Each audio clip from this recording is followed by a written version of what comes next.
சென்னையில properties தேடுறீங்கன்னா findbhk.com போங்க. Matching ப்ராப்பர்ட்டிஸ AI உங்களுக்கு சஜஸ்ட் பண்ணும்.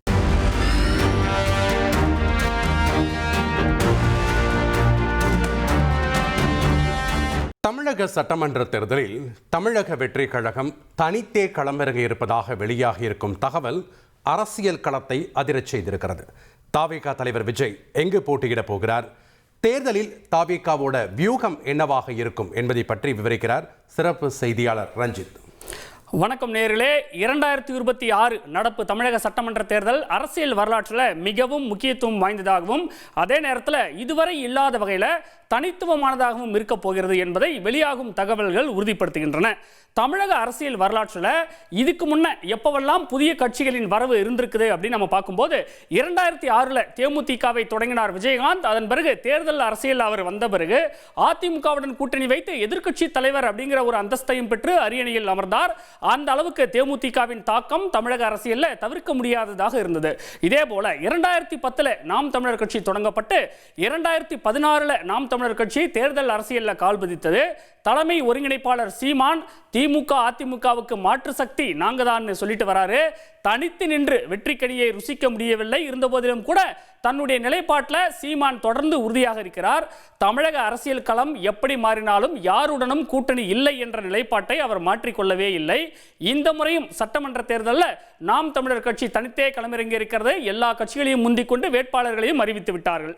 2006 விஜயகாந்த், 2016 சீமான் வரிசையில் சரியா அதே 10 ஆண்டு கால இடைவெளியில் 2026 சட்டமன்ற தேர்தலில் நடிகர் விஜயின் தமிழக வெற்றி கழகத்தின் தாக்கம் தவிர்க்க முடியாததாக இருக்கும் என்று நம்பப்படுகின்றது. ஒரு பக்கம் திமுக கூட்டணி, அதிமுக கூட்டணி, நாம் தமிழர் என்று இதற்கு முந்தைய தேர்தல்களில் பெரும்பாலும் மும்முனை போட்டி தான் இருந்து வந்தது. புது வரவான தாவேகா கட்சியை தொடங்கிய போதே ஆட்சி அதிகாரத்தில் பங்கு என்கிற தமிழக அரசியலில் இதுவரை யாரும் சொல்லாத புதிய முழக்கத்தை விஜய் முன்வைத்திருந்தார். காங்கிரஸ் தாவேகா கூட்டணி பேச்சுவார்த்தை நடப்பதாக தகவல் வெளியானது கொஞ்ச நாளைக்கு முன்பு. ஆனால் வழக்கம் போல காங்கிரஸ் திமுகவுடன் கூட்டணி அமைத்திருக்கின்றது. அதுக்கப்புறம் அதிமுக கூட்டணியில், அதாவது என்டிஏ கூட்டணியில் தாவேகா இணைய போவதாக கடந்த சில நாட்களாகவே யூகங்கள் வலம் வந்தது. அதிமுக பாஜக கூட்டணியில் தமிழக வெற்றி கழகத்தை இணைக்கும் முயற்சிகள் தொடர்ந்து நடப்பதாக பேசப்பட்டது. தாவேகாவுக்கு 60 தொகுதிகள் வரையிலும் துணை முதலமைச்சர் பதவி கூட வழங்குவதாகவும் டீல் பேசப்பட்டதாக கூறப்பட்டது. இதுக்கிடையில் சிபிஐ விசாரணைக்காக டெல்லி சென்ற போது விஜயுடன் சென்ற கட்சியின் முக்கிய நிர்வாகிகளை பாஜக மேலிடம் தனியே அழைத்து பேசியதாகவும் தகவல்கள் வெளியானது. தாவேகா தனித்து போட்டியிட்டா திமுகவுக்கு சாதகமாகிவிடும் அப்படின்னும் அதிமுக பாஜக கூட்டணிக்கு வாங்கணும் அழைப்பு விடுக்கப்பட்டதாக சொல்லப்படுகின்றது. தேர்தல் தேதி அறிவிக்கப்பட்டிருக்கும் நிலையில் சென்னை பட்டினப்பாக்கத்தில் மாவட்ட நிர்வாகிகளுடனான விஜய் அவசர ஆலோசனை கூட்டம் ஒன்றை நடத்தி அவர்களின் கருத்துக்களை கேட்டார். நாம் தனித்து நிற்கலாமா இல்லை கூட்டணிக்கு போகலாமா அப்படின்னு. அதன் அடிப்படையில் நிர்வாகிகள் சொன்ன கருத்துக்களின் அடிப்படையில் சட்டசபை தேர்தலில் தனித்தே போட்டியிட முடிவெடுக்கப்பட்டிருப்பதாக தகவல்கள் வெளியாகி இருக்கின்றன. அதிகாரப்பூர்வமாக வேட்பாளர் பட்டியல் விரைவில் அறிவிக்கப்படும் என்று எதிர்பார்க்கப்படுகின்றது. தேர்தல் அறிக்கை தொடர்பாகவும் ஏற்கனவே விஜய் தன்னுடைய நிர்வாகிகளுடனான சந்திப்பின் போது பல முக்கிய வாக்குறுதிகளை அறிவித்திருந்தார். அது தமிழக தேர்தல் களத்தில் பலரது கவனத்தையும் ஈர்த்தது. அந்த அடிப்படையில் தேர்தல் அறிக்கையும் அதன் கூடவே வேட்பாளர் பட்டியலும் விரைவில் ஒன்றாக ஒரே நேரத்தில் வெளியாகும் என்று எதிர்பார்க்கப்படுகின்றது. இந்த நேரத்தில் உத்தேச வேட்பாளர் பட்டியலும் வெளியாகி இருக்கின்றது. தாவேகா தலைவர் விஜய் அதன்படி சென்னை பெரம்பூரில் களமிறங்குவார் அப்படின்னு தகவல்களானது நமக்கு கிடைத்திருக்கின்றது. அதாவது சென்னையை பொறுத்த வரைக்கும் பார்த்தீங்கன்னா பல்வேறு தொகுதிகளில், அதாவது முக்கிய தொகுதிகளில் தாவேகாவினுடைய முக்கிய நிர்வாகிகள் களமிறங்குவார்கள் அப்படின்னு பேசப்படுகின்றது. முக்கிய தலைவர்கள் பலரும் சென்னையின் பல்வேறு தொகுதிகளில் போட்டியிடப் போவதாக திட்டம் வகுக்கப்பட்டிருக்கிறது. அதன்படி உத்தேச வேட்பாளர் பட்டியலை நாம் பார்க்கும்போது நடிகர் விஜய் பெரம்பூர் தொகுதியிலும், அதன் பிறகு வில்லிவாக்கம் தொகுதியில் தேர்தல் மேலாண்மை பொதுச் செயலாளர் ஆதவ் அர்ஜுனாவும் பொதுச் செயலாளர் ஆனந்த் மையப்பகுதியான தியாகராய நகர் தொகுதியிலும் களமிறங்குவார்கள் அப்படின்னு கூறப்படுகின்றது. இதே போல எழும்பூர், சைதாப்பேட்டை, மயிலாப்பூர்ல முக்கிய நிர்வாகிகள் போட்டியிடுறாங்க. அந்த வகையில் 1000 விளக்கில் ஜேசிடி பிரபாகர், ஆர்கே நகரில் மரிய வில்சன் ஆகியோர் போட்டியிடுவதென முடிவெடுக்கப்பட்டிருப்பதாக கூறப்படுகின்றது. சென்னை தவிர்த்து, சென்னையில் தான் இந்த நிலைமை, சென்னை தவிர்த்து மற்ற மாவட்டங்களின் தொகுதிகளை எடுத்துக்கொண்டேமே ஆனால் அங்கே கட்சியின் மாவட்ட செயலாளர்களுக்கு முன்னுரிமை அடிப்படையில் வாய்ப்பு வழங்கப்படும் என்று கூறப்படுகின்றது. இந்த நேரத்தில் நம்முடைய அரசியல் விமர்சகர் திரு நந்தகுமார் இருக்கிறார், அவரிடம் பேசுவோம். சார் வணக்கம், இணைப்பில் இருந்தமைக்கு நன்றி. சார், சென்னையில் பெரம்பூர்ல விஜய் போட்டி அப்படிங்கிறது எதன் அடிப்படையில் எடுக்கப்பட்ட ஒரு முடிவா இருக்கும்? அவங்க தரப்புல இருந்து சொல்லக்கூடியது சற்றேறக்குரிய 40,000 மெம்பர்ஸ் அங்க இருக்காங்கன்னு சொல்றாங்க. அதோட ஒரு 1800 அபிஷியல் பேரர்ஸ் இருக்கிறதாவும் சொல்லப்படுது. ஆனா நான் அந்த பெரம்பலூர் கான்ஸ்டிடியூன்சியினுடைய டெமோகிராஃபி பார்க்கும்போது சற்றேறக்குரிய 2,20,000 வாக்குகள் இருக்கு. இன்னைக்கு சென்னை சிட்டில ஒரு பெரிய தொகுதியா இருக்கிறது பெரம்பலூர் தொகுதி. கம்ப்ளீட்டா அர்பன் பாப்புலேஷன், ஒர்க்கிங் கிளாஸ் தான் அதுல இருக்காங்க. இன்னும் குறிப்பா சொல்ல போனோம்னா அதுல பட்டியலின சமூகத்தினர் சில டேட்டாக்கள் சொல்றது பாத்தீங்கன்னாக்கா ஒரு 25-26% சில டேட்டாக்கள் இன்னும் அதிகமான நம்பர்ஸ் கொடுக்குறாங்க. ஸோ அந்த ஆங்கிள் பார்க்கும்போது அவங்களுக்கு சிட்டியாவும் இருக்குது, பட்டியலின மக்கள் அதிகமாகவும் வாழக்கூடியதா இருக்காங்க, ப்ளூ காலர் ஜாப்ஸ் பண்ணக்கூடிய ஆட்கள் நிறைய இருக்கிறனால அதை அவங்க தேர்ந்தெடுக்கிறதா நான் பாக்குறேன் ரஞ்சித்.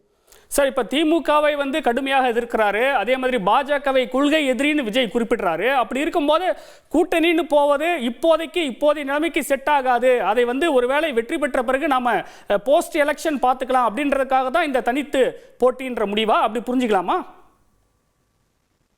இல்ல, இன்னைக்கு இருக்கக்கூடிய தேர்தல் களத்துல நீங்க முதல்ல எலெக்ஷன்ல நின்று எம்எல்ஏவை ஜெயிக்கிறதுக்கே இன்னைக்கு கூட்டணி வேணுங்கிற அளவுக்கு இன்னைக்கு நிலைமை இருக்கும்போது நீங்க தேர்தலுக்கு பிந்தைய கூட்டணிங்கிறது உங்களுக்கு வெற்றி வாய்ப்புகள்லாம் பிரகாசமா இருந்து உங்களுக்கு ஒரு கன்சிடரபிளான எம்எல்ஏ நம்பர்ஸ் உங்க கையில இருந்தாதான் போஸ்ட்போல் அலையன்ஸ்க்கே சாத்தியமா இருக்கும். ஸோ அது நீங்க தனித்து களம் காணும் போது எந்த அளவுக்கு அவங்களுக்கு சாத்தியக்கூறுகள் இருக்குதுங்கிறது தெரியல. ஏன்னா அவங்க பலவாரியான சர்வேக்கள் எல்லாம் வரும்போது சற்றேறக்குறைய அவருக்கு 15 to 20% வாக்கு வங்கியை தான் தெரிவிக்கிறாங்க. அந்த ஒரு வாக்கு வங்கிங்கிறது ஒரு பிரதானமான சீட்டு எண்ணிக்கையை இந்த தேர்தலில் வெற்றி பெறத்துக்கு உதவுமாங்கிறது பெரிய கேள்விக்குறியா இருக்கு. அப்ப நீங்க தேர்தலில் முதல்ல வெற்றி பெற்று எம்எல்ஏக்கள் இருந்தா தான் உங்களுக்கு போஸ்ட்போல் அலையன்ஸ்ங்கிற விண்டோவே ஓபன் ஆகும். அப்ப உங்களுக்கு இந்த எலெக்ஷன்ல கன்சிடரபிளான நம்பர்ஸ் கிடைக்கலன்னா அந்த விண்டோவே ஓபன் ஆகாது ரஞ்சித். இப்ப சென்னையை பொறுத்த வரைக்கும், இப்ப பல்வேறு தொகுதிகளை பொறுத்த வரைக்கும் கடந்த கால தேர்தல் முடிவில் நம்ம பார்க்கும்போது அது திமுகவுக்கு சாதகமாக இருக்கக்கூடிய ஒரு சூழல் தான் இருக்குது. அப்படி இருக்கும்போது விஜய் பெரம்பூர்லையும் தாவேகாவின் மற்ற நிர்வாகிகள் மற்ற சென்னையின் மற்ற தொகுதிகளிலும் போட்டியிடுவது, குறிவைப்பது அப்படிங்கிறது நடைமுறையில் என்ன மாதிரியான சவால்கள் அவங்களுக்கு இருக்கும்? இல்ல, இன்னைக்கு தாவேகா சைட்ல இருந்து அவங்க பாக்குறது என்னன்னா அவங்களுக்கு அதிகமான வாக்காளர்கள் இருக்கக்கூடியது அர்பன் சைட்ல தான் அவங்களுக்கு இருக்குது. குறிப்பா நகரத்துல சென்னை, திருச்சி, மதுரை, சேலம், கோயம்புத்தூர் இந்த மாதிரி ஏரியாக்கள்ல அவங்களுக்கு வாக்காளர்கள் அதிகமா இருக்கிறதா அவங்க நினைக்கிறாங்க. அதனால சென்னையில பாத்தீங்கன்னா அவங்களுடைய ஃபர்ஸ்ட் லைன் ஆஃப் லீடர்ஷிப் பூரா சென்னையை தான் தேர்ந்தெடுக்கிறாங்க. யாரையுமே எக்ஸப்ட் அருண்ராஜ் அவர்கள் திருச்செங்கோட்டுல நிக்கிறாரு. அதை தவிர மீறி யாருமே சென்னை விட்டு வெளியே போய் நிக்கிற மாதிரி தெரியல. ஆனா நீங்க சொன்ன மாதிரி இன்னைக்கு சென்னைங்கிறது ஒரு திமுகவினுடைய கோட்டையா இருக்கு. அப்போ திமுகவினுடைய கோட்டையில ஓட்டையை போடுறதுக்கு திமுக எந்த அளவுக்கு அவங்க அசால்ட்டா இருப்பாங்களா தாவேகாவுடைய வெற்றியை நிலைநிறுத்துறதுக்காகங்கிறத ரொம்ப பார்க்கணும். ஆனா இது உண்மையாலுமே ஒரு இன்ட்ரெஸ்டிங்கான போட்டியா தான் இருக்கும். அந்த மாதிரி அவங்க இங்க நின்று களமாடினாங்கன்னா அப்போ அவங்க இங்க சென்னையில இருக்கும்போது அவங்க பெரிய அளவுக்கு வெற்றி பெறதுக்கு திமுக அந்த வாய்ப்பை கொடுப்பாங்களாங்கிறது. ஏன்னா இன்னைக்கு தாவேகாவுடைய ஒரு வீக்னஸா பாக்குறது என்னன்னா அந்த எலக்ட்ரல் மேனேஜ்மெண்ட் ஸ்ட்ரக்சர். இன்னைக்கு வாக்காளர்கள் அவர்களுடைய ரசிகர்கள் தொண்டர்களா மாறிட்டாங்க, தொண்டர்கள் வாக்காளர்களா மாறுவாங்க. ஆனா வெறும் வாக்காளர்கள் மட்டும் ஒரு தேர்தலில் வெற்றி பெறத்துக்கு பத்தாது. அந்த தேர்தல் களப்பணியாளர்கள், வேலை செய்யக்கூடிய ஆட்கள், அந்த எலக்டோரல் மேனேஜ்மெண்ட் சிஸ்டம் ரொம்ப முக்கியம். அதுல பெரிய வீக்னஸ் தாவேகாக்கு இருக்கிறத பாக்குறோம். அது பெரிய பலமா இருக்கிறது திமுகவுக்கும் அதிமுகவுக்கும். ஸோ அதனால இந்த சென்னையில அவங்க நிறுத்தக்கூடிய வேட்பாளர்களுடைய வெற்றி வாய்ப்பு எப்படி இருக்குது, அதை திமுக அந்த அளவுக்கு சுலபமா விட்டு கொடுத்துருவாங்களாங்கிறத நம்ம பொறுத்திருந்துதான் பார்க்கணும். கண்டிப்பா சார், சவால்கள் இருக்கு, அதை நம்ம மறுப்பதற்கு ஒன்றுமில்லை. அதே நேரத்தில் இப்ப தனித்து போட்டின்னு சொல்லும் போது ஒரு பக்கம் திமுக, இன்னொரு பக்கம் அதிமுக. கடந்த காலங்களில் சீமான் ஆரம்பம் முதலே தனித்து போட்டியிடுகிறார், கணிசமான ஒரு வாக்கு சதவீதத்தையும் வாங்குகிறார். ஆனால் வெற்றி எனும் கனியை அவரால் ருசிக்க முடியவில்லை. அப்படி இருக்கும்போது விஜய் தனித்து போட்டி என்கிற ஒரு முடிவு தங்களுக்கு மிகப்பெரும் ஒரு சாதகமாக இருக்கும் அப்படின்னு அவருக்கு இருக்கக்கூடிய அந்த பிரபலத்தன்மை, அதை அவங்க வச்சு நம்புறாங்களா எப்படி?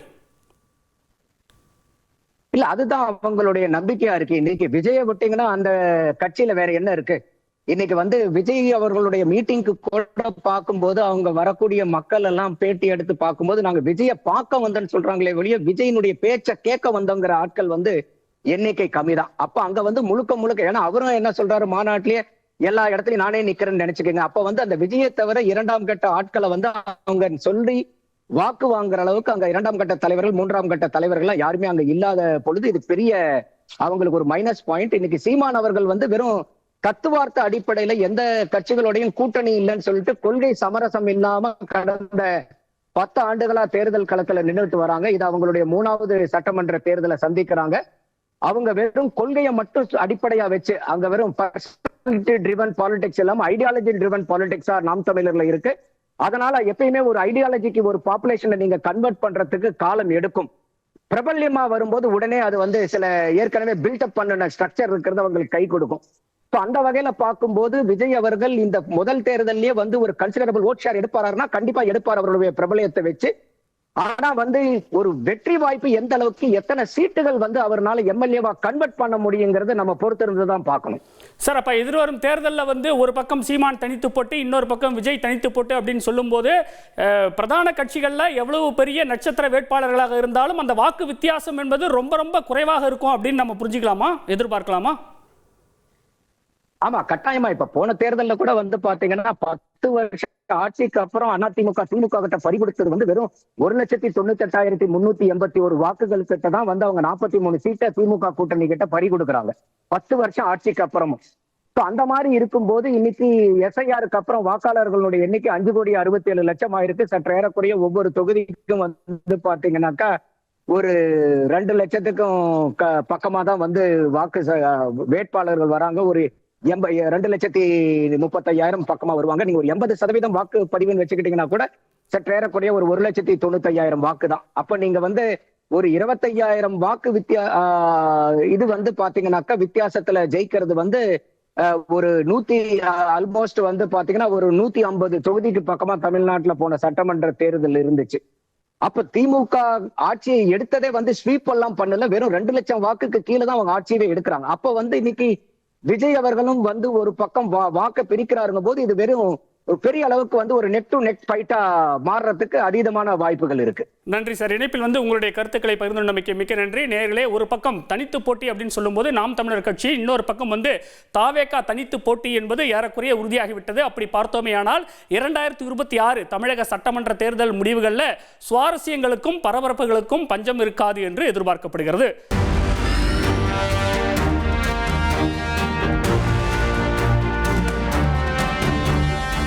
சென்னையில ப்ராப்பர்ட்டிஸ் தேடுறீங்கன்னா findbhk.com போங்க. மேட்சிங் ப்ராப்பர்ட்டிஸை AI உங்களுக்கு சஜஸ்ட் பண்ணும்.